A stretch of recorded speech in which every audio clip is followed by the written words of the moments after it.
Hi, I'm Patricia Marshall Harris, and welcome to Dishing with Patricia. As a food, nutrition, and healthy lifestyle consultant, I believe that food is our medicine. And as the host of Dishing with Patricia, I also believe in connecting with notable guests who are going to dish about themselves, local events, and community topics. Welcome back to Dishing with Patricia. This is a special episode. Bruce and I just recently returned from Ghana, and we want to tell you about what we did while we were there.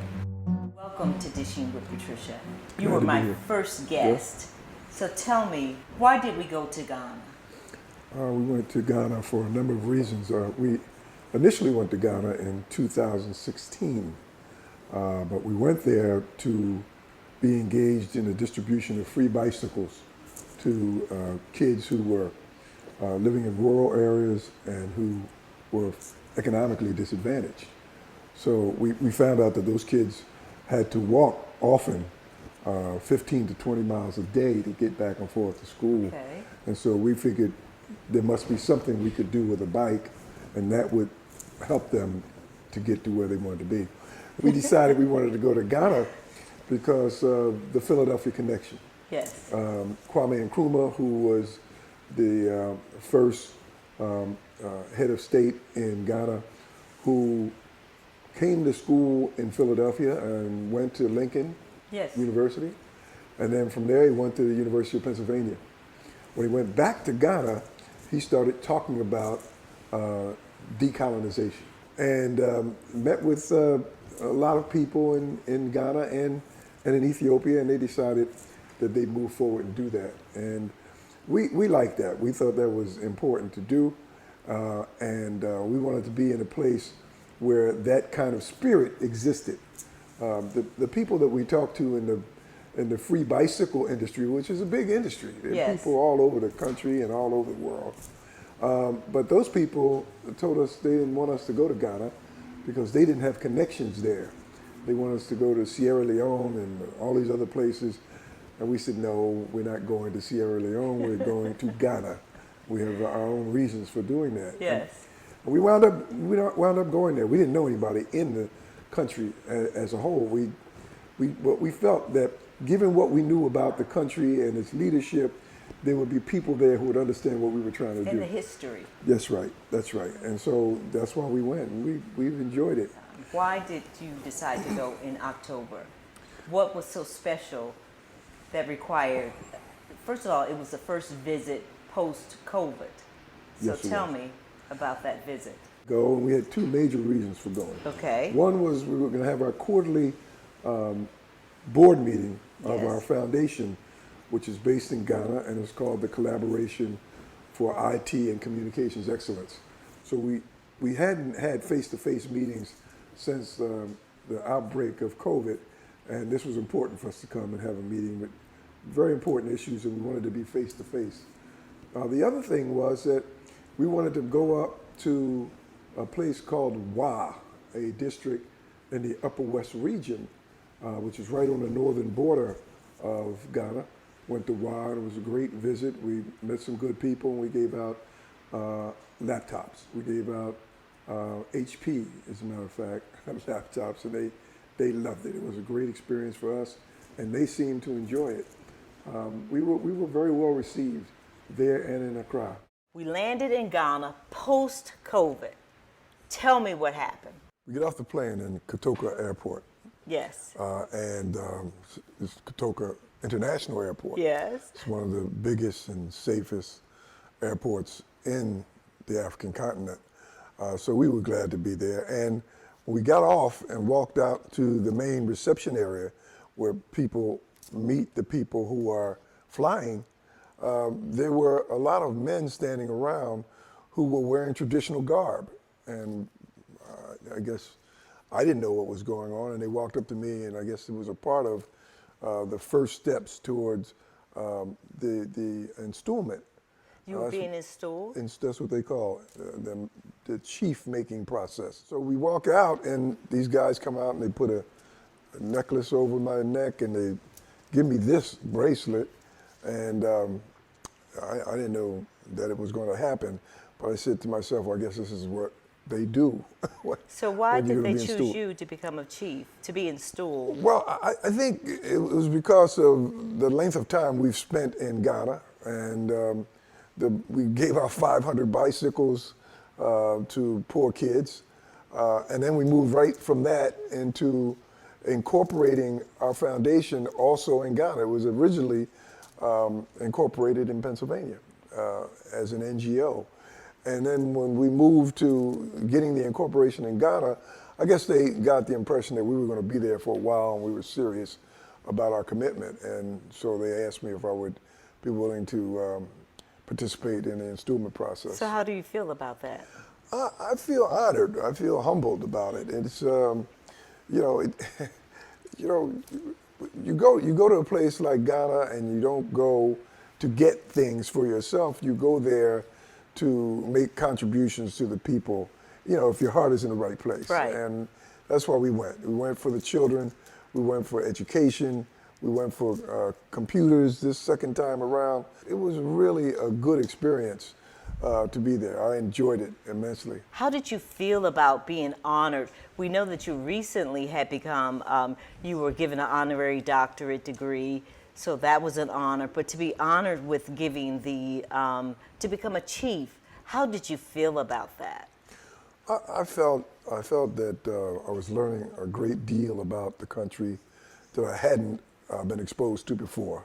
Okay. This was in a room in a place called Andreman, which is a suburb of Accra. And there were all these people there waiting to start the installment process. Okay. And, you know, there's a lot of language and there are a lot of things they want you to commit to. And we went through all of that. And I was really starting to feel very close to Ghana and to the African experience, and to realize what it must have been like to be an African in Africa prior to colonization, Right. prior to slavery. And so I got good feeling about that. And So what comes with the commitment of being a chief? every chief gets, a newly made chief gets an assignment. Okay. And there's a man called the Kingmaker who oversees the process of creating the chief. And they decide what your assignment is going to be. Okay. It could be anything, but they like it to be something that's going to contribute to the economy of the area that they assign you to. And so I didn't know where I was going to be assigned, or, you know, I knew it was going to be in Ghana, but they said, you're going to be an Andre man.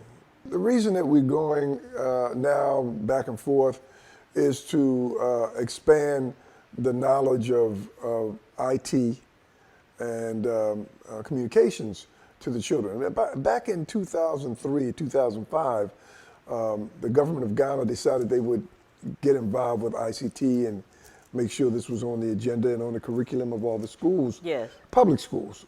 And so when we told them what we wanted to do, they seemed to be very anxious to have us come and do it. So it was a good experience. We learned as they were learning from us. So do you have any board members that are Ghanaian on the board of the collaboration? Yeah, we call it the collaboration because we said when we go over there, Yes. whatever we do, we wanted to make sure that people understood that it wasn't us coming over from the United States trying to tell them what to do in their country with their people and with their budgets. So we named the foundation first the African Bicycle Contribution Foundation. And then when we switched to doing the ICT program, we changed it to the collaboration. And the collaboration is working very well. About half of our board members are from Ghana, California, and Seattle, Washington, and Atlanta, Georgia. They're from all over the U.S. So who on your board is Ghanaian? A man who is a king in the traditional authority. Yes. And his name is Samuel Quarte. And I had met him actually in Philadelphia. When I used to be in and out of City Hall all the time during the street administration, I would always see Dr. Quarte there. Found out that Dr. Quarte, in addition to being a king in the traditional authority, was also a podiatrist. So this was a very well-educated and accomplished man. So we said, let's see if Dr. Corte would like to be on our board. And I didn't know that much about him, and I found out that the Corte family is a very important family because the people in the Traditional Authority struck a deal, made an agreement that after the colonization ended, all of the deals having to do with land, all the decisions having to do with land had to go through the Traditional Authority, and they are responsible for all of it. We had a meeting, in fact, one night, and it was at the hotel where we were staying, and the Kingmaker was with Dr. Corte. And the Kingmakers looked around and said, you know, this hotel has been here for quite a while. I've never been here. I'm glad that you guys stayed here. He said, because they came to me for approval, and I approved it and put my stamp on it, but I'd never been here. But that's what has to happen in Ghana. It's not what happens in North Philly. Don't give all your natural resources. It's not what happens in South Philly. But in Ghana, you have to have that kind of approval from the indigenous population, and it was very impressive. So who else is on your board? Yeah, we have a woman by the name of Zifa Kamashi, a quite outstanding woman. We met her when we were back in 2016, 2017. She had a role in the government wherein she was responsible for hospitality and that kind of thing. But she's also a talented singer and poet. And actor. Everybody knows Zifa. But we struck it off with her. We had a good relationship with her. And then she ran for, after she left, because the government changed, after she left that role, she decided to run for a seat in the parliament. And she's a member of parliament in the Volta region. Very good. We asked her to be on the board, and she jumped right in. We used to have one of Dr. Corte's nieces on the board, and her name is Saki. Yes. Elizabeth Saki, and as a matter of fact, we met with her when we were over there this time.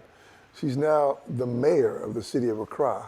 Very good. So she's a former board member. She's an advisor for the board now, That's right. currently, correct? Right. What about the private sector? Bennett is a guy who's in the private sector who is really up to date and in the vanguard of people who are doing IT and has a great knowledge of computers. So he was a good addition for us to be on the board. As a matter of fact, I owe him a phone call. He called a couple days ago. Okay. But we also have Manan, Abdul Manan, who is originally from Ghana, but now lives in the suburbs of Philadelphia, and he's always back and forth. And we have him working on construction projects for the schools, and doing surveys about the school populations. And I mean, we found out from Manan and Sadat. Sadat went out and did surveys about computer labs and where they exist and where we could go in and make them better. And we found out that there was no real definition for what a computer lab ought be in Ghana. It could be anything. And he gave us some reports that were very sad. One was that you'd go into a place where there was a computer lab on paper, and there might be 5 computers and 2 of them worked. So we said what we want to do is do this survey, find out what it looks like, and have new standards for what a computer lab definition ought to be.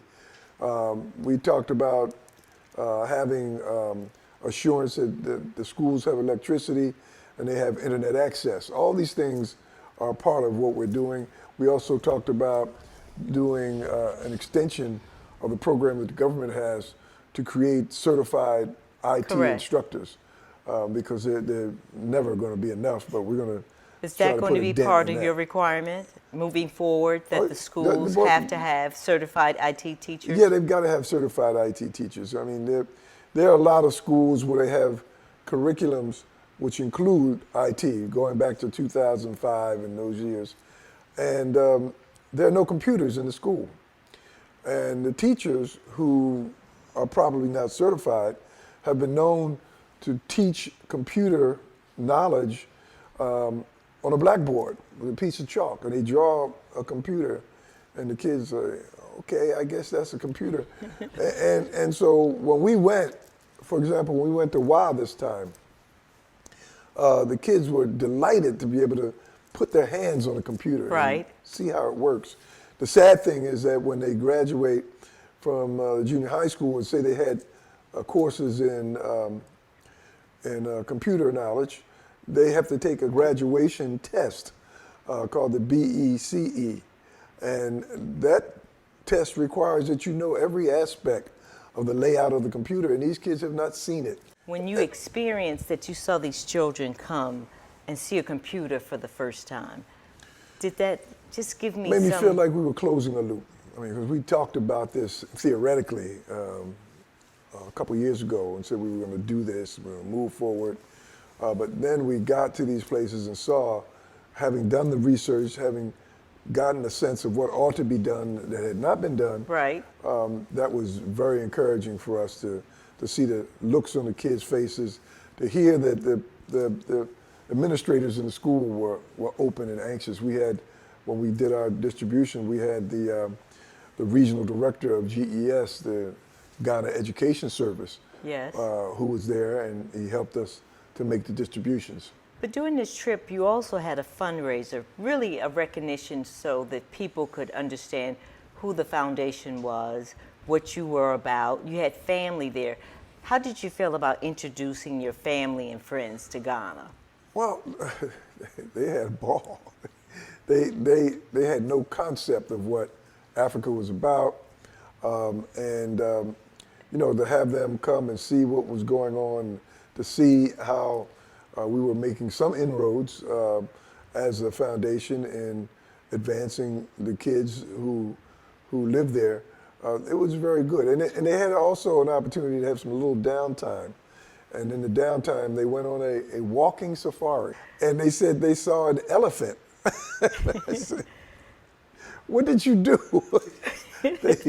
They said they tried to remain calm and still because they didn't want to upset the elephant. But it was a great educational experience for them.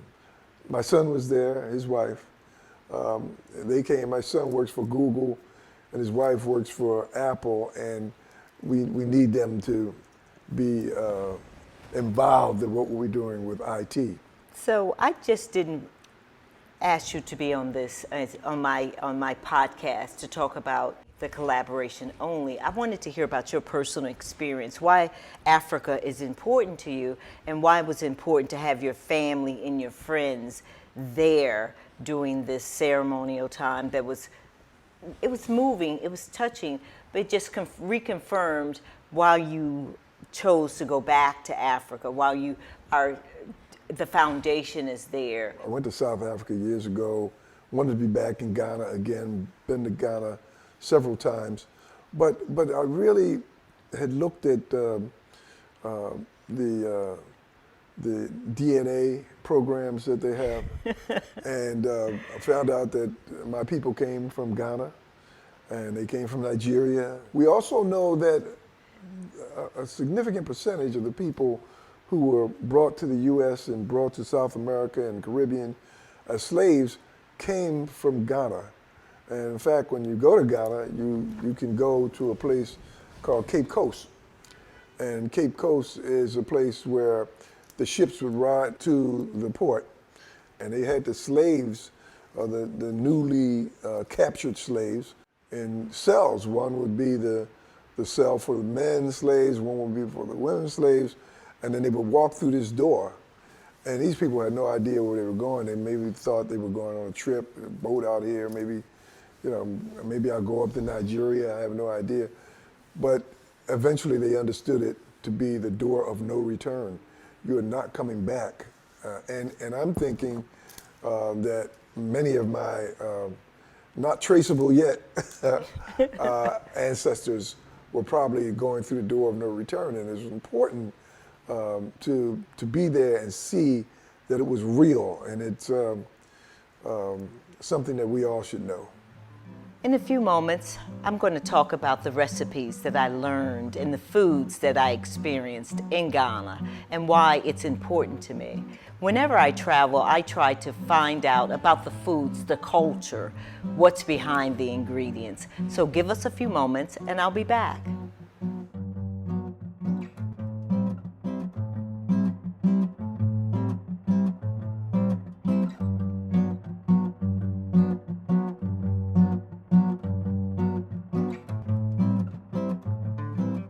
With Patricia, and once again I have A.Bruce Crawley, my husband, here.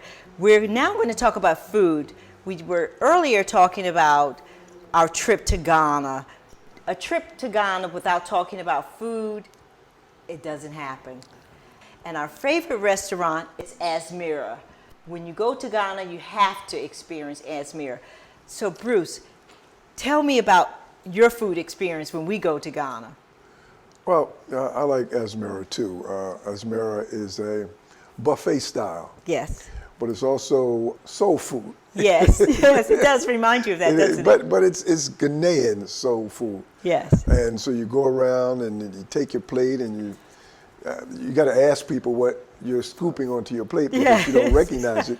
But it looks good and it smells good. Right. And so we go there every time and we love it, and you eat your fill and then you go back and get another plate. It's a wonderful experience, and everybody should go there. We have gone maybe 6-7 times now. Yes. A couple of times per visit, and it just wouldn't be a trip to Ghana without seeing what Asmara has on the plate now. And we take everyone that goes to Ghana that we meet or that come to Ghana with us, we have to go to Asmira. So I'm going to introduce you to my take on some of Ghana's favorite foods.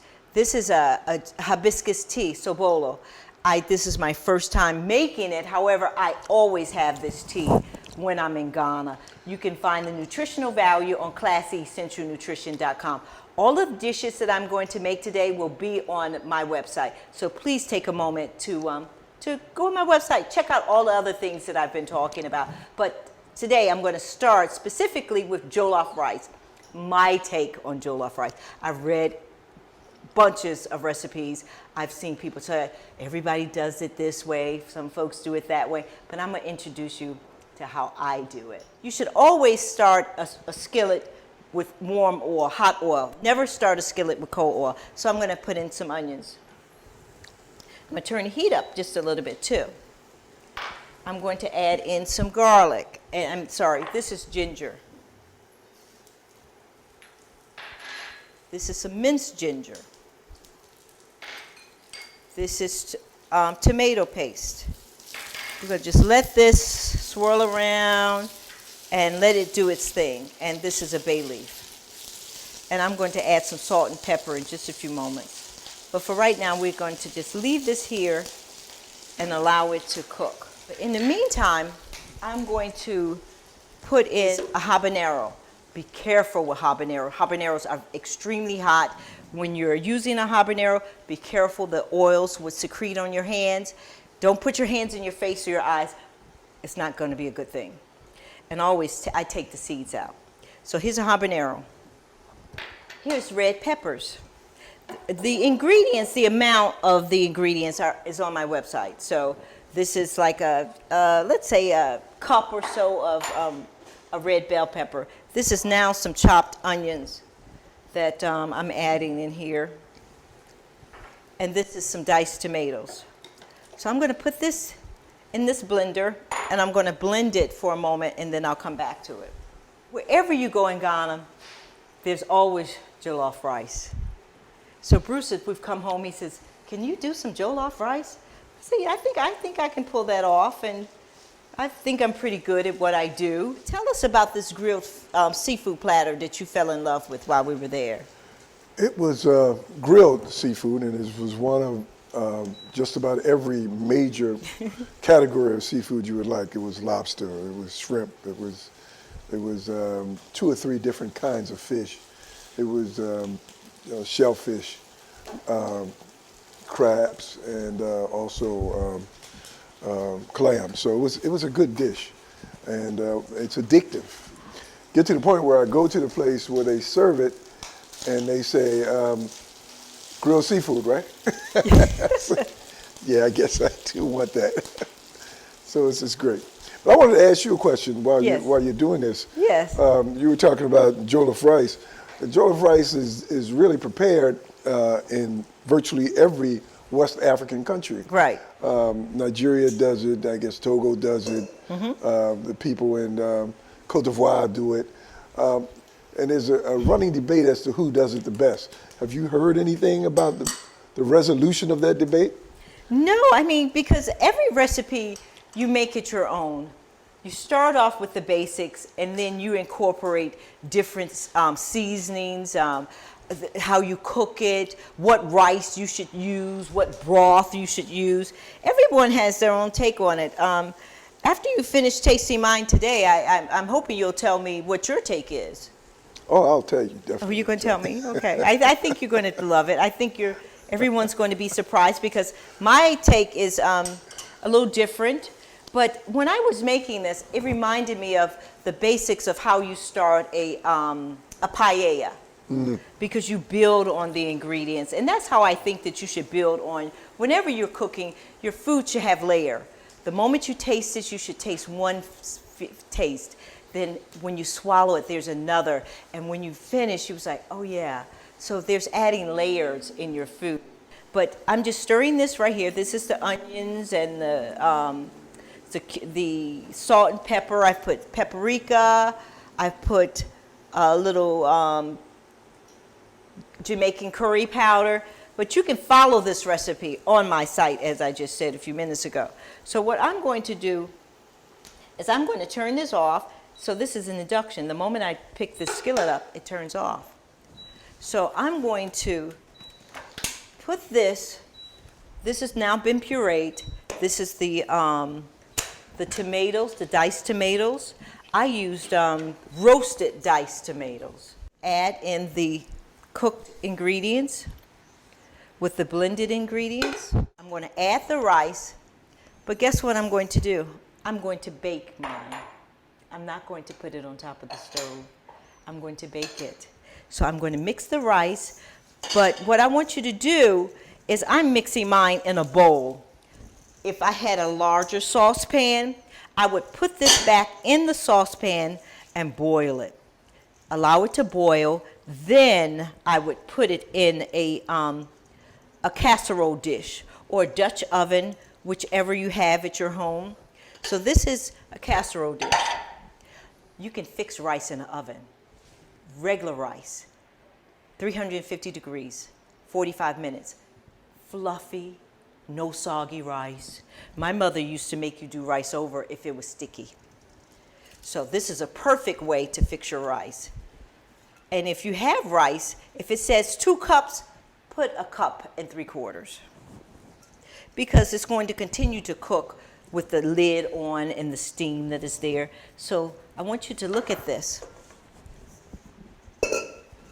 So normally I would have had this boil. So this is how it's going to look when you put it in your casserole dish. Put it in your oven to 350 degrees and come back in about 45 minutes to an hour. It's ready. I'm going to put it in my oven. But I want to show you guys, this is a finished product. No sticky rice here. This is how it's going to look when you do this. So this is one of my recipes I'm sharing with you today. I forgot the broth earlier, so I'm now adding it in. Now look at this. That's my dog in the background that you guys hear. And this is how it looks. The broth is going to absorb in the grains of the rice, and you'll get a nice fluffy rice. So this is actually how it's supposed to look. So forgive me if I omitted it at first, but this is it. The only way you're going to have a fluffy rice, you got to have broth. This is called red. that is also a dish, a popular Ghanaian dish. These are black-eyed peas with tomato sauce, diced peppers, and I put this on top of my jollof rice. Do you remember having this dish when we were in Ghana? Mm-hmm. So this recipe is on my website. Check it out. I've made some alterations. I tell you all the time, make your recipe your own. So Bruce, I'm going to serve you these two items, but I also made something else for you because I know you love fish. Bruce always has grilled fish when we're in Ghana. So I did make some fish for you. I didn't grill it. I put it in the oven. This too you can find on my website. Look at that. That looks good. And I'm a believer of food should have color. Every vegetable color has a different nutrient. Always have color in your food. The presentation of it is important. Why would you want to have a dish that had no color? Because you want the nutrients that's in it. So are you ready to taste some of these things that maybe might make you feel like you're back in Ghana? Yeah, I'll try it. You'll try it? You'll see what happens? See how close I get to Ghana. Okay, well, I hope I can bring back some favorable memories for you. Now, what kind of fish is this? This is a red snapper. I'm sorry, I should have, I had some greens for you. I didn't have time to finish it off. While Bruce is partaking of this, I just want to tell you how important it is to feed your family nutritious meals. This is a wonderful time to just recharge your battery with being with your family and friends. And there is a quote that I love that said, I am my brother's keeper. I'm not my brother's keeper. I am my brother. I am my sister. And I should see them without prejudice and see them for myself. So during this holiday season, let's see others as ourselves. And let's forget all this hate that's being said and it's going on. And we have to pray for our families. We have to pray for our people. And I'm just so grateful and thank you for joining in on some of these episodes of Dishing with Patricia. So Bruce, tell me, what do you think? I love the jollof rice with the red thing that's bringing back the whole feeling of being at Asmara. Okay. Well, now you're in Dishing with Patricia's kitchen, so you think you'll come back? To this kitchen? Yes. Yeah, I think I'll come back. You think you'll come back? Bruce was my first guest on the first episode of Dishing with Patricia. And the reason why I brought Bruce back for this episode is because it was important for us to share with you about our foundation and our belief and our core belief of giving back. So this is the season of giving. It's not always about your money. Sometimes it's just your time. So until I see you the next time, bye. Wait. Thank you, Bruce. Thank you for having me. Thank you. Until next time, bye.